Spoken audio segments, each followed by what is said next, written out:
अस्सलाम वालेकुम गाइस। आज की इस वीडियो में हम ग्राम्स लॉ ऑफ डिफ्यूजन से रिलेटेड एक न्यूमेरिकल सॉल्व करेंगे जो कि आप लोगों के कोर्स में प्रेजेंट है। क्वेश्चन है कि determine the relative rates of diffusion of equal volume. दोनों का वॉल्यूम क्या है? इक्वल है। कौन कौन से गैसेस है? एक है हाइड्रोजन मॉलिक्यूल जो कि हाइड्रोजन गैस है, दूसरा है carbon dioxide gas. Under the same condition means के टेम्परेचर भी सेम है, प्रेशर भी दोनों का सेम है, वॉल्यूम भी दोनों का इक्वल है। अब आपने रेट ऑफ डिफ्यूजन मालूम करना है कि रेट ऑफ डिफ्यूजन कितना है और किसका ज़्यादा है। तो सबसे पहले हम जो मॉलिक्यूलर मास है वो मालूम करेंगे। तो हाइड्रोजन जो है, हाइड्रोजन हमें मालूम है कि इसका जो मॉलिक्यूलर मास है वो है 2 ग्राम पर मोल। यानी हम अगर 1 मोल हाइड्रोजन गैस ले ले तो उसका मास कितना होगा? 2 ग्राम होगा। अगर हम हाइड्रोजन मॉलिक्यूल ले ले सिर्फ तो उसका जो मास होगा वो 2 AMU होगा। इसी तरह कार्बन डाइऑक्साइड जो है इसका जो मॉलिक्यूलर मास है मीन्स कि अगर हम 1 मोल कार्बन डाइऑक्साइड ले ले तो उसका मास कितने ग्राम होगा? तो कार्बन का है 12, ऑक्सीजन का है 16 और 2 ऑक्सीजन है तो 16 दूनी 32 जमा 12 44 ग्राम, यानी 1 मोल में 44 ग्राम। अगर 1 मॉलिक्यूल है कार्बन डाइऑक्साइड का तो वो 44 AMU होगा। ये हम स्टोइचियोमेट्री जो चैप्टर है उसमें ऑलरेडी ये बातें कर चुके हैं। अब अगर आप लोगों को ग्राम्स लॉ याद हो, grams law of diffusion, grams law of diffusion कुछ इस तरह था उसका स्टेटमेंट कि जो जिस गैस का मास जो है वो कम होगा उसका रेट ऑफ डिफ्यूजन ज़्यादा होगा।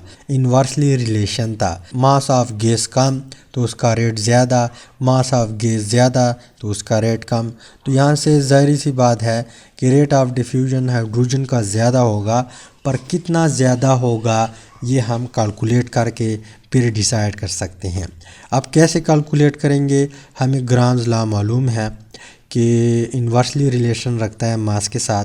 तो यहाँ पे rate of hydrogen molecule is equal to, यहाँ पे इन्वर्सली रिलेशन रखता है तो यहाँ पे इसका मास कितना है 2 divided by rate of carbon dioxide gas, inversely relation रखता है तो कितना है 44 ग्राम। और इसके ऊपर यानी दोनों के ऊपर स्क्वायर रूट भी है, लेकिन हम क्या करते हैं एज ए होल दोनों के ऊपर यहाँ पे एक स्क्वायर रूट डालते हैं।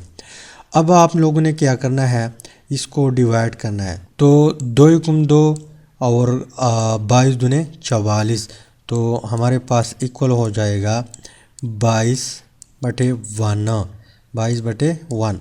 अब 22 का हम स्क्वायर रूट लेते हैं तो हमारे पास आंसर कितना आएगा? यहाँ पे मैं कैलकुलेटर ओपन करता हूँ। तो 22 स्क्वायर रूट इसके ऊपर हम लेते हैं तो हमारे पास आंसर आता है 4.690। अब ये राउंड ऑफ करके हमारे पास ये इक्वल हो जाएगा 4.7। एक नीचे लगाए ठीक, ना लगाए तो फिर भी ठीक।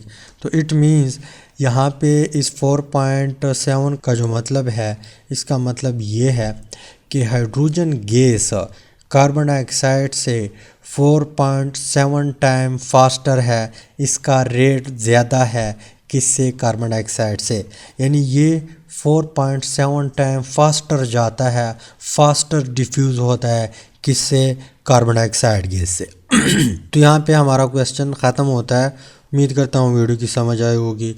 अगर समझ आई है वीडियो को लाइक करें, शेयर करें, चैनल को सब्सक्राइब करें। Finally thanks for watching.